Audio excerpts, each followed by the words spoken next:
만일 여러분들 앞에 갑자기 천사가 나타나서 여러분 생명의 연한을 이제 1년 남았다고 말해 준다면 여러분들은 어떤 마음으로 그 말을 들으시겠습니까? 아니, 그 1년 동안 여러분들은 무엇을 하시겠습니까?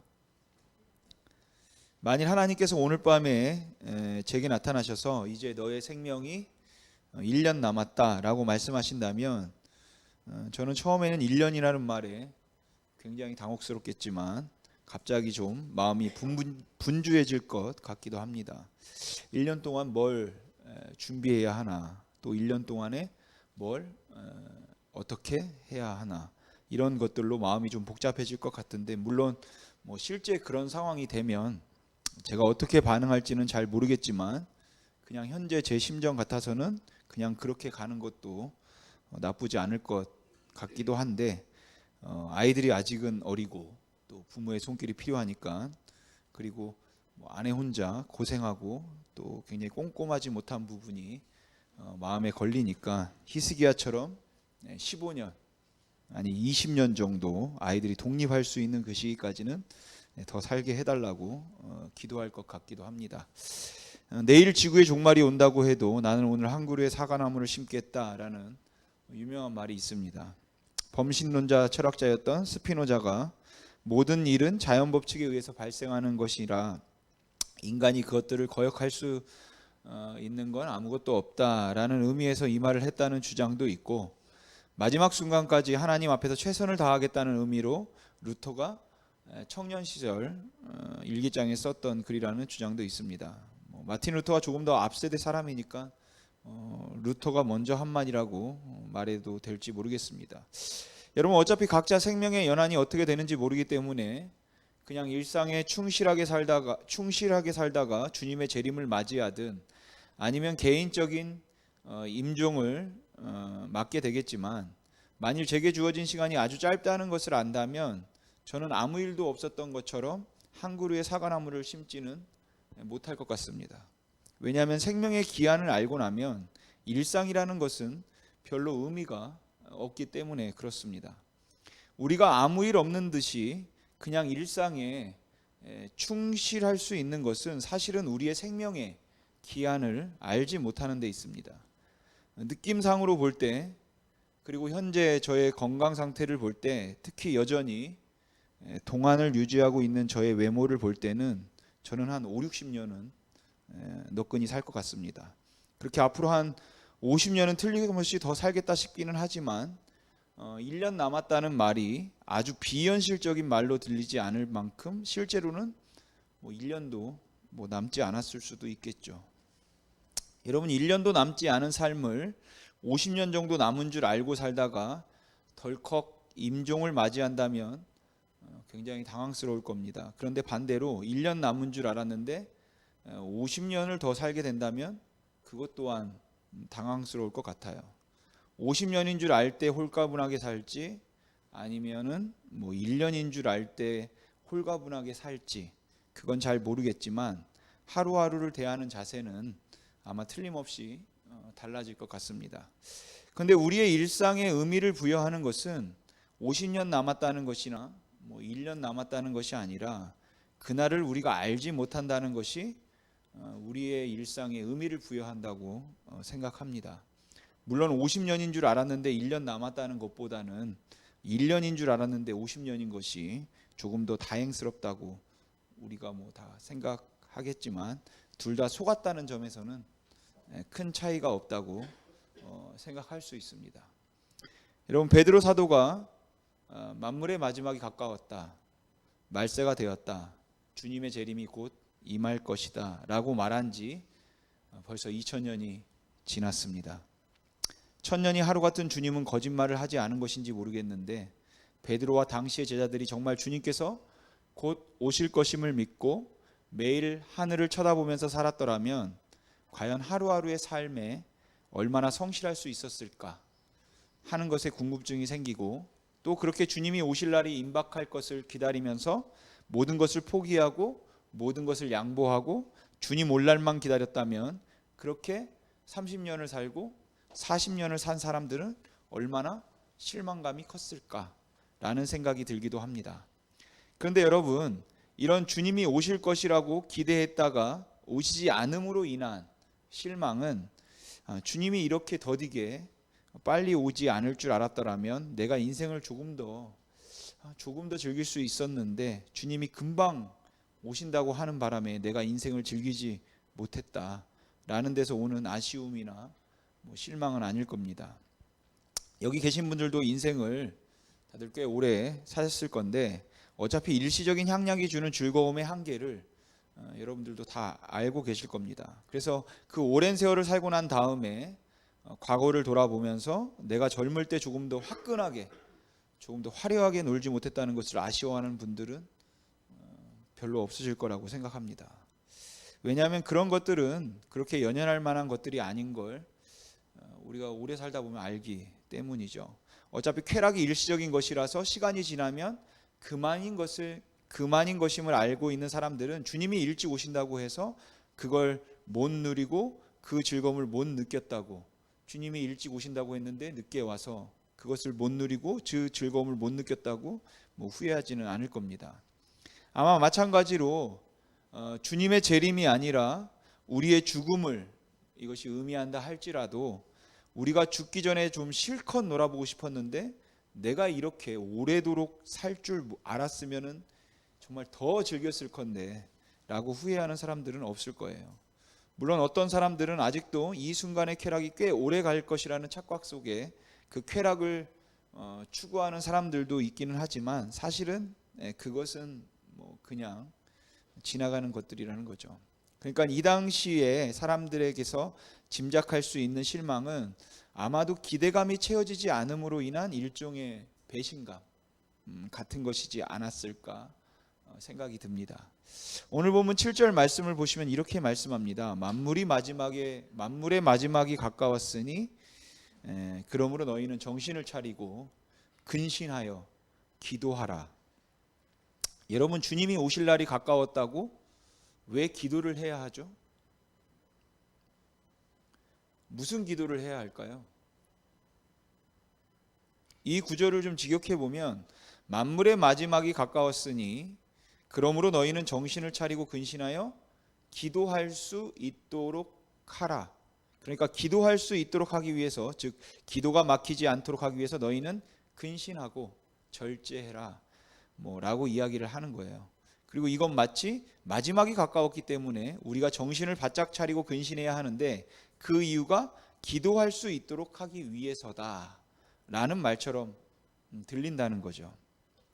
베드로전서 3장 7절에서도 베드로 사도는 아내를 존귀히 여기라고 하면서 아내를 존귀히 여기는 이유는 너희의 기도가 막히지 않도록 하기 위함이다 라고 오늘 본문 7절과 비슷한 논조로 이야기를 해서 기도하는 것이 얼마나 중요한가를 강조한 바 있습니다. 여러분, 주님의 재림이 가까이 왔는데 왜 열심히 기도해야 할까요? 주님의 재림을 기다리는 사람들이 할 수 있는 일은 기도밖에 없기 때문에 그런 걸까요? 일상의 생활이 중요한 것이 아니라 사실은 그 기도하는 것이 중요하기 때문에, 그래서 만물의 마지막이 가까움을 볼수록 일상은 뒤로 하고 우선 기도를 하라는 그런 말씀일까요? 근데 그렇게 알고서 기도했는데 만일 주님이 오시지 않았다면 이건 또 얼마나 실망스럽겠습니까? 얼마나 배신감이 느껴지겠습니까? 1992년도에 성도들의 휴거가 있을 것이라는 다미 선교회의 예언이 있었습니다. 당시에 이장님 목사라든지 아니면 하방익, 그 당시에 중학생이었었는데 그들이 받은 계시에 의해서 1992년 10월 28일 주님이 재림할 것이라고 예언을 했었고, 그래서 많은 사람들이 한 장소에 모여서 열심히 기도를 했습니다. 그들은 일상을 포기하고 주님을 기다리며 기도했습니다. 왜냐하면 주님의 재림이 가까이 왔다고 하며 모여서 기도를 해야 한다, 그렇게 선동했기 때문이죠. 그런데 그렇게 진심으로 믿고, 거기 있는 사람들은 진심으로 믿었어요. 그리고 믿고 거기서 기도를 했다면 당시 그 교인들이 얼마나 실망과 배신감을 느꼈겠느냐는 것이죠. 마치 아폴로가 달에 착륙하는 장면을 구경하는 것처럼 주님이 오시는 것을 목격하기 위해서 다 같이 함께 모여서 주님의 오심을 기다리자고 말하고 그래서 기도하자는 말이라면 그 기다림의 설레임과 또 초조함이 이해가 안 되는 것은 아니지만 재림이 임박했다 할지라도 언제 오실지, 어떻게 오실지, 어디로 오실지 모르는 상황에서 기도할 수 있도록 하기 위해서 절제하고 근신하라는 이 말씀은 잘 이해가 되지 않는다는 거죠. 여러분들은 어떻습니까? 저는 이해가 잘 안 되는데 여러분들은 이해가 되십니까? 그럼 이렇게 질문을 드려보면 어떨까요? 여러분, 절제하고 근신하는 삶을 살기 위해서 기도를 하나요? 아니면 기도할 수 있기 위해서 절제하고 근신하는 삶을 사나요? 경건하고 절제하는 일상의 삶을 잘 살기 위해서 기도가 필요한 것이지, 기도가 막히지 않고 잘할 수 있도록 하기 위해서 경건하고 절제 있는 삶을 산다고 말하지는 않을 겁니다. 근데 만약 기도가 막히지 않고 잘할 수 있도록 경건하고 절제 있는 삶을 산다는 말이 가능해지려면 그건 기도가 최고의 경건 행위가 될 때예요. 기도가 최고의 경건 행위가 될 때 그것은 가능해집니다. 기도가 최고의 경건 행위가 되면 마지막 때 하나님 앞에 기도하다가 발견되어야 되기 때문에, 그리고 기도가 무엇보다 중요하기 때문에 만물이 마지막에 가까울수록 기도해야 합니다. 다시 말하면 성도들에게 가장 중요한 것이 일상이 아니라 기도라면 기도할 수 있도록 하기 위해서 절제하라는 말도 가능해지는 거예요. 예를 들어서 저는 이제 주일 설교를 특별히 토요일 날 오후 시간에 본격적으로 준비합니다. 혼자 사무실에 나와 일주일간 생각하고 틈틈이 이제 적어놓은 것들을 정리하면서 이제 설교를 준비합니다. 그래서 웬만하면 토요일 오후에는 특별한 일을 만들지 않고 부부싸움도 하지 않으려고 하고, 아이들이 신경을 건드려도 웬만하면 반응을 안 하고 참으려고 합니다. 주일 설교를 잘할 수 있도록 하기 위해서 웬만해서는 반응하지 않는 거죠. 그럴 일은 없겠지만 만약 토요일 저녁에 제 아내가 저랑 상의하지 않고 1,000만 원짜리 무언가를 질렀다고 해보죠. 제가 알게 되었다면 한숨은 쉬겠지만 그 토요일 저녁에는 더 큰 일로 만들지는 않고 참을 겁니다. 왜냐하면 화를 내면 설교 준비도 잘 안 되고 주일 설교에 지장이 있기 때문이죠. 제가 그런 일로 이제 주일 설교를 망칠 수는 없으니까요. 그리고 주일날 설교를 마치고 저녁에 이제 집에 들어가서 다 뒤집어 엎겠죠. 일단 설교는 했고, 그리고 다음 주일까지는 회개할 시간이 좀 남아 있으니까 그렇습니다. 여러분이 보시기에 이런 모습이 경건해 보이십니까? 설교하고 난 후에 절제와 신중해져야 설교가 의미가 있는 것이지, 설교를 하기 위해서 절제한다면 필요하겠지만 그게 무슨 의미가 있겠습니까? 여러분, 설교의 메시지를 통한 변화보다 설교 자체를 최고의 경건 행위로 생각하는 것은 위선입니다. 그리고 기도할 수 있기 위해서 절제하고 기도할 수 있기 위해서 근신하라는 말도 그렇게 들릴 수 있다는 거죠. 그래서 저는 종말이 가까이 왔는데 왜 기도를 할까? 그리고 무슨 기도를 할까? 좀 의아스럽다는 겁니다. 분명한 것은 우리가 기도하다가 주님을 맞이하기 위해서는 아닐 겁니다. 그러니까 기도가 최고의 경건 행위여서 삶이야 어쨌든 기도하는 모습만 보여주면 하나님은 그것을 기뻐하시기 때문에 주님 오실 때 기도하다 발견되기 위해서 그래서 기도하는 것은 아닐 거라는 거죠. 그리고 만약 그렇게 한다면 그것을 주님도 기뻐하시지 않을 뿐만 아니라 저도 이건 너무 속보이는 짓이라서 그렇게는 못할 것 같습니다. 평소에는 기도생활 제대로 하지 않았는데 주님 만날 날이 얼마 남지 않았으니까 이제 열심히 기도해서 주님 보시기에 부끄럽지 않게 주님을 만나야겠다고 생각한다면 이건 눈 가리고 아웅 하는 꼴이지 뭣도 아닙니다.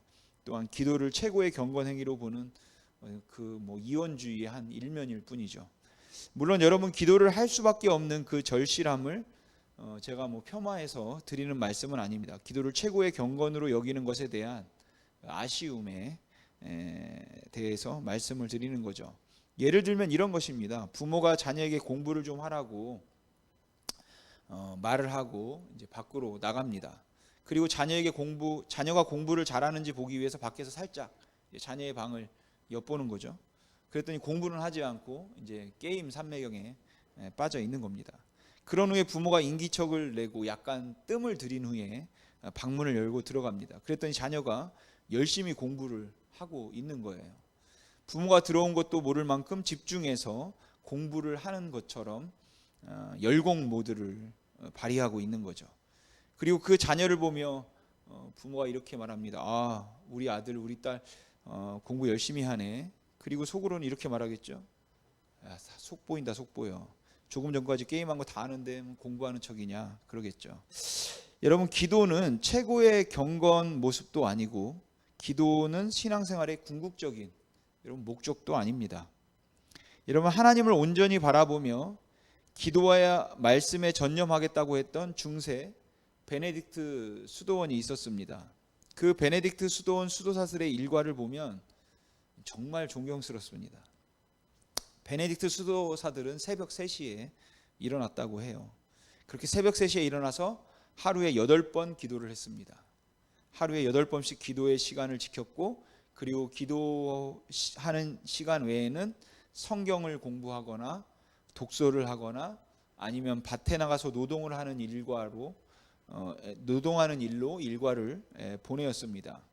그런데 그렇게 기도를 많이 하는데도 수도원이 타락을 하고 수도사들이 타락했습니다. 그렇게 수도사들이 타락하는 모습을 클루니라고 하는 사람이 보면서 그는 기도를 충분히 하지 않아서 그렇다고 생각했어요. 그래서 그는 클루니 기도 수도원이라는 것을 다시 만들어서 이 클루니 수도원에서는 노동을 하는 시간에 오히려 기도를 하도록 했습니다. 왜냐하면 그렇게 클루니 수도사들이 베네딕트 수도사들보다 기도를 훨씬 더 많이 하면 그들의 삶을 경건하게 만들 수 있다고 생각했기 때문입니다. 그러자 클루니 수도원의 수도사들이 특히 경건하고 기도만 한다는 소문이 나기 시작했습니다. 그리고 많은 사람들이 그 소문을 듣고 클루니 수도사들에게 기도를 부탁했습니다. 그런데 그렇게 기도를 부탁할 때 재산을 가지고 오고 또 헌금을 가지고 와서 부탁을 했어요. 물론 그 클루니 수도사들은 사적인 재산이 허용되지 않았기 때문에 수도사들은 청렴했습니다. 그런데 수도원이 돈을 벌었죠. 그리고 이 클루니 수도원은 모든 수도원의 건물들을 황금으로 치장할 만큼 사치에 빠지게 됩니다. 이런 걸 보면 기도를 많이 한다고 해서 경건해지는 것도 아닌 것 같습니다. 목사가 설교를 많이 한다고 경건하고 성숙한 제자가 되지 않는 것처럼 말이죠. 그렇다고 기도와 경건은 아무런 관계가 없다거나 혹은 교회 생활과 경건함은 오히려 상반되는 것처럼 비약된 결론을 내릴 필요도 없을 겁니다. 기도나 교회 생활이 경건의 수단이 아닌 경건 자체가 될 때 보여지는 현상일 뿐이지, 기도나 교회 생활은 신앙생활에 절대적으로 필요한 것임에는 틀림이 없습니다. 그렇다면 왜 베드로 사도는 만물의 마지막이 가까움을 볼수록 더욱 신중해서 절제해서 근신하고 기도할 수 있도록 하라고 그렇게 말했을까요? 이미 말씀드린 것처럼 기도가 최고의 경건 행위가 아니라면 기도는 우리의 영이 깨어 있고 하나님을 의식하고 있다는 수단이고 증거입니다. 베드로 사도는 기도가 최고의 경건 행위이기 때문에 주님 오실 때 기도하다 발견돼야 하기 때문에 기도가 막히지 않도록 하라고 권하고 있는 것이 아니라 신중하고 절제 있는 삶을 통해서 기도 생활을 계속할 수 있으니까 마지막 때에 예수 그리스도의 제자의 그 사명을 감당할 수 있도록 하기 위해서 기도를 하라, 그렇게 권하고 있는 거죠. 좀 복잡하긴 한데 다시 요약해서 설명을 드리면 이렇습니다. 베드로 사도는 기도하라는 말씀을 하고 난 후에 무엇보다 뜨겁게 서로 사랑하라, 라고 이야기를 했고, 원망하지 말고 서로를 대접하라 라고 이야기했습니다. 그리고 나서 11절을 보시면 만일 말하려면 누가 말하려면 하나님의 말씀을 하는 것 같이 하라, 이렇게 말하고 있죠. 말하려면 하나님의 말씀을 하는 것 같이 하라. 아마도 저 같은 복음 전파자들, 설교자들에게 해당하는 말씀일 것 같은데, 어떤 분들은 설교를 하나님의 말씀을 대신한다고 말하기도 하고, 설교 자체를 하나님의 말씀이다, 그렇게 이야기도 합니다. 여러분, 설교를 하면서 설교하는 사람이 마치 하나님의 말씀을 하는 것 같이 설교하라는 말은 하나님의 말씀을 하는 것처럼 정직하고 진실하고 또한 겸손해야 한다는 것을 말하는 것이지, 자기의 설교가 하나님의 말씀이라는 권위를 내세우라는 말은 아닙니다. 근데 여러분, 이렇게 설교하기가 쉽지 않습니다. 내 권위가 아니라 이건 하나님의 말씀이라는 겸손함과, 그리고 하나님의 말씀 앞에 진실함과 정직함으로 서기가 쉽지 않다라는 거죠. 설교를 하다 보면 자꾸 교만한 마음이 생기고 사람들에게 인정을 받고 싶은 마음이 점점 더 커집니다. 설교를 하면서 교인들이 내 설교를 좀 듣고 그 말을 따라 주었으면 하는 마음이 처음에는 건전한 마음인 것 같았는데, 나중에는 그 설교에 대한 권위를 세우고 있는 자신의 모습을 발견할 때가 많다는 거죠. 그뿐만이 아닙니다. 설교를 자주 하다 보면 게을러져서 그냥 대충 하려고 하기도 합니다. 설교 한 번쯤 망친다고 어떻게 되는 것도 아닐 거고, 설교 두 번쯤 망친다고 해서 교회에서 쫓겨나는 것도 아닐 거라면, 내가 앞으로 설교할 날이 창창하다면 몇 번쯤 망쳐도 하는 수 없겠지라는 생각으로 대충 적당히 설교를 하고 싶은 그런 충동도 느껴진다는 거죠. 그냥 아는 이야기 대충 몇 마디 하고 한 20-30분 때우면 되지 않을까 하는 그런 유혹도 있더라는 거죠. 마치 앞으로 설교할 날이 많이 남기라도 한 것처럼 소홀히 하고 태만하게 됩니다. 여러분, 그런 마음이 생기면 어떻게 하죠? 교만한 마음이 생기고 권위를 세우고 싶어지고 게을러지면 어떻게 합니까? 봉사를 하다가 원망과 불평이 생기고, 그리고 사람들이 자꾸 미워지고 모든 게 못마땅해지면 그러면 어떻게 하죠? 아주 진부한 대답인데 베드로 사도는 그때 기도하라 라고 말하는 겁니다. 그럴 때 기도하라. 근데 여러분 아시잖아요. 그럴 때는 기도가 안 나옵니다. 못마땅한 마음이 생기고 교만한 마음이 생겨서 내가 기도해야지 라고 생각하면 기도가 되지 않습니다. 아니, 오히려 그런 때는 기도할 마음도 안 생겨요. 그래서 이런 아주 진부한 대답을 교인들은 다 싫어합니다. 별로 좋아하지 않는 대답이에요. 목사님, 제가 자꾸 시험에 드는 것 같습니다. 사람들이 미워집니다. 자꾸만 마음속에 교만한 마음과 욕심이 생기는데 어떻게 하면 되죠? 기도합시다. 목사님, 그걸 누가 모릅니까? 기도하기 싫고 기도가 안 되니까 그런 거 아닙니까? 기도도 안 되고 기도하기 싫은데 이럴 때 어떻게 해야 합니까? 라고 이제 이야기하는 거죠. 그리고 베드로 사도는 바로 그것을 이야기하고 있는 겁니다. 우리가 믿음 생활을 하기 위해서는 기도를 해야 하는데, 우리의 기도가 막힐 만큼 세상의 염려와 세상 것들에 빠져 있거나 우리가 영적으로 무뎌져 있게 되면 그러한 상황이 왔을 때 기도가 안 된다. 그러니까 기도하도록 하라. 그래서 기도할 수 있도록 하기 위해서 근신하고 절제하라는 것은 기도가 최고의 경건이기 때문에, 기도하면 다 되기 때문에 그런 것이 아니라, 우리가 믿음 생활을 하자면, 예수 그리스도의 제자로 우리가 제자답게 살아가자면 기도는 필수적인 것인데, 우리의 기도를 막고 못하게 만드는 유혹들이 세상에 많다는 거죠. 그리고 우리의 마음이 그곳에 빠져 있으면, 우리의 마음이 그런 것들에 의해서 많이 변질되어 있으면, 그러면 우리는 기도하기가 어려운 겁니다.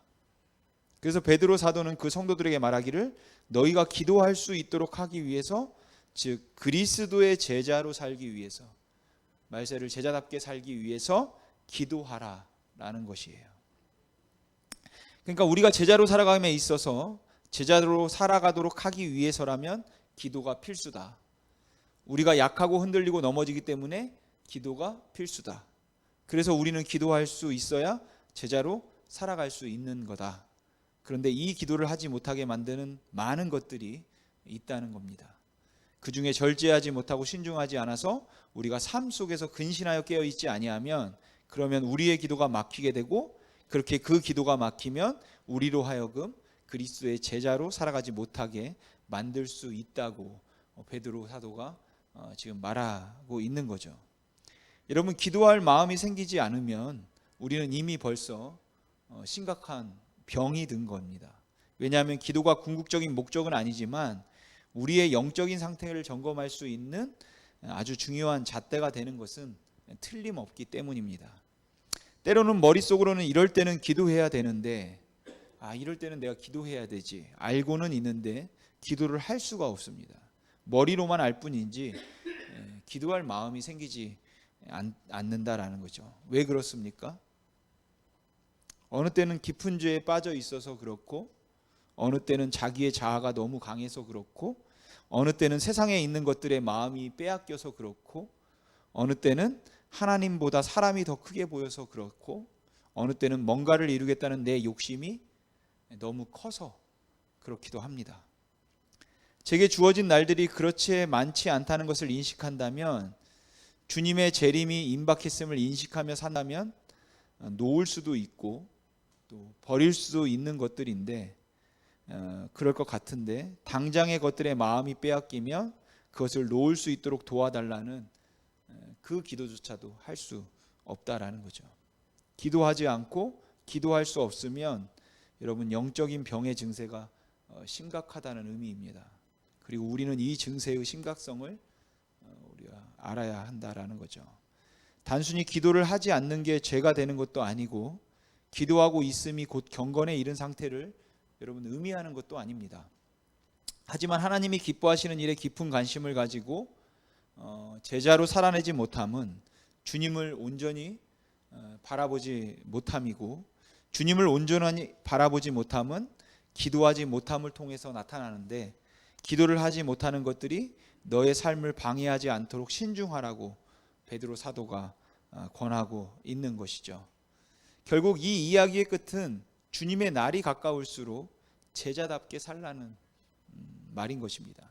주님의 날이 가까움을 보면 볼수록 너희는 제자답게 살아서 봉사를 할 때도, 말을 할 때도 섬김의 자세를 갖고, 주님의 날이 가까움을 볼수록 근신하고, 그리고 또한 서로를 사랑하며 원망 없이 대접하라, 이렇게 말하고 있는 거죠. 그리고 그렇게 제자답게 살도록 만드는 힘은 기도에서 나온다.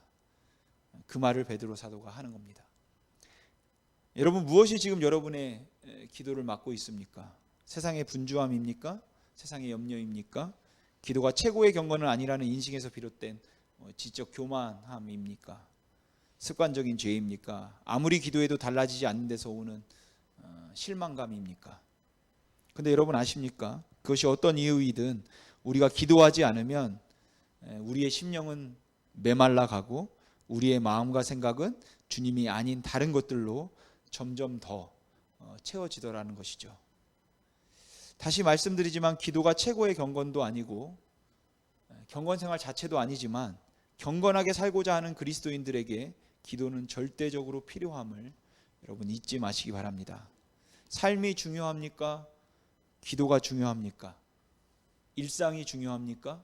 기도가 중요합니까? 라는 이 질문은 기도를 최고의 경건이나 경건 자체로 여긴 것에 대한 반응이기에 이미 이 질문 자체에 대단히 아쉬움이 느껴집니다. 사실 우리는 그 삶 때문에 기도가 필요한 것이고, 또한 그 기도를 위해서 경건된 삶을 필요로 하는 것일 뿐이에요. 저는 오늘 굳이 지금이 말세임을 강조하지는 않았습니다.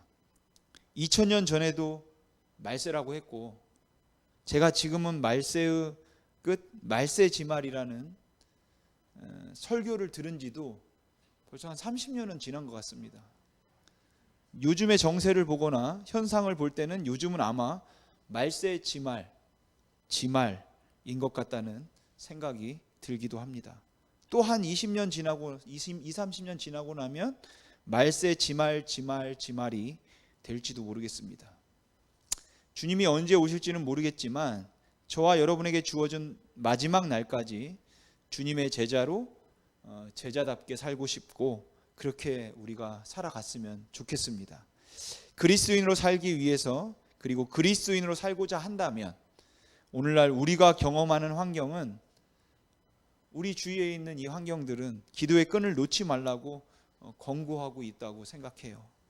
기도의 끈을 놓치면 그렇게 살 수 없다고 말하고 그 기도의 끈을 놓게 만드는 무절제함과 그리고 방만한 생활을 경계하라고 말하고 있다는 것이죠. 그래서 지금 우리에게 이 질문은 여전히 유효한 것입니다. 여러분의 기도 생활은 어떻습니까? 여러분, 일상에서의 삶의 중요성에 대한 강조가 기도의 필요를 소홀히 여기게 만드는 합리화나 구실이 되어서는 안 될 것입니다. 우리의 일상의 삶 가운데서 그 일상이 경건하고 거룩한 삶이 되도록 하기 위해서 우리의 기도가 막히지 않도록 여러분 신중해지시길, 절제할 수 있으시기를 주님의 이름으로 소망합니다. 기도하겠습니다.